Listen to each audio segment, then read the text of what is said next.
So after you have spent some time on your past, I would want you to now look at few of the common questions that you encounter in a B school interview.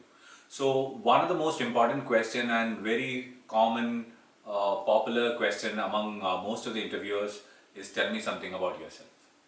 Now this is a question which is asked to you as soon as you enter the interview room. It is an icebreaker, and I would want you to prepare a short 1 to 1.5 minute uh, pitch about you as a person for the interview. Now, this pitch uh, can be in a chronological order. You can start off with where you were born, where did you do your schooling from, talk about few of your achievements. I don't want you to in this talk directly about any weaknesses, any strengths. Rather, I want you to project your achievements and what you've done during your school, your college, and your work experience, so that the interviewer can figure out as to what kind of a person you are. You can end this entire session by talking about your hobbies. So if I look at the chronological order of that, you can start with where you come from, to your school, to your graduation, from there your work experience, talking a bit about your role and responsibility in your work experience, ending it up with interests and hobbies. It should definitely be between 1 to 1.5 minutes. Second question I wanted to prepare on, and which is a simpler one, is what are your strengths?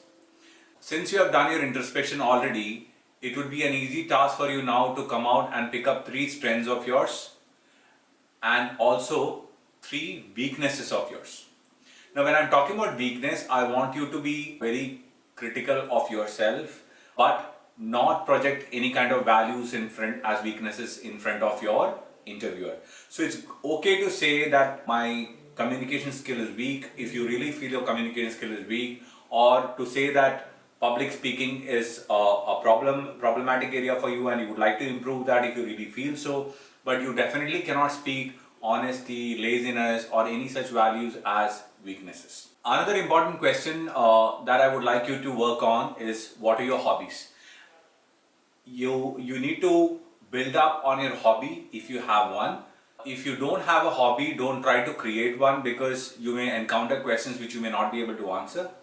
If you have certain interests that you pursue, you can talk about that.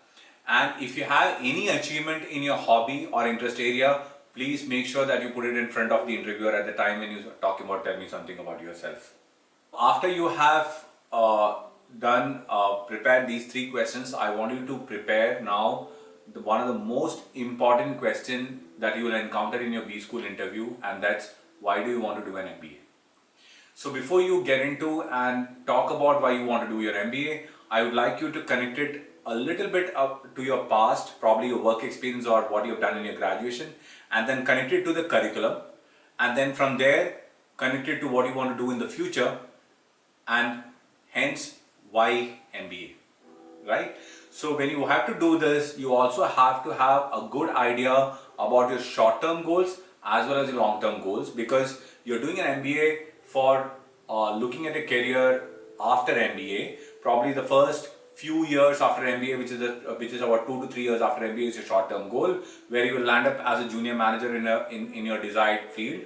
And from there, you look at a long-term goal where you would like to become a senior manager in an organization of your choice. So I want you to pitch that out and make a nice little connect to what you want to do in the future and what you intend to do in your short term, and how can you connect all of that to that MBA that you're going to do now.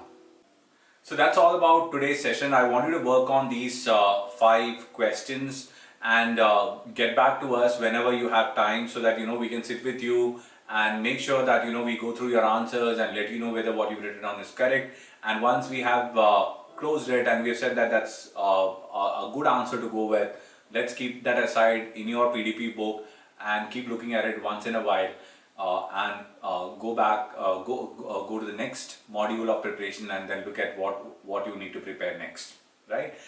This entire process is going to take a bit of time. I wanted to spend a good amount of time to seriously think and come out with these answers. So thank you. We would like to close this session here, and I hope you will go through whatever we have talked today and be prepared by the time we start off our next session.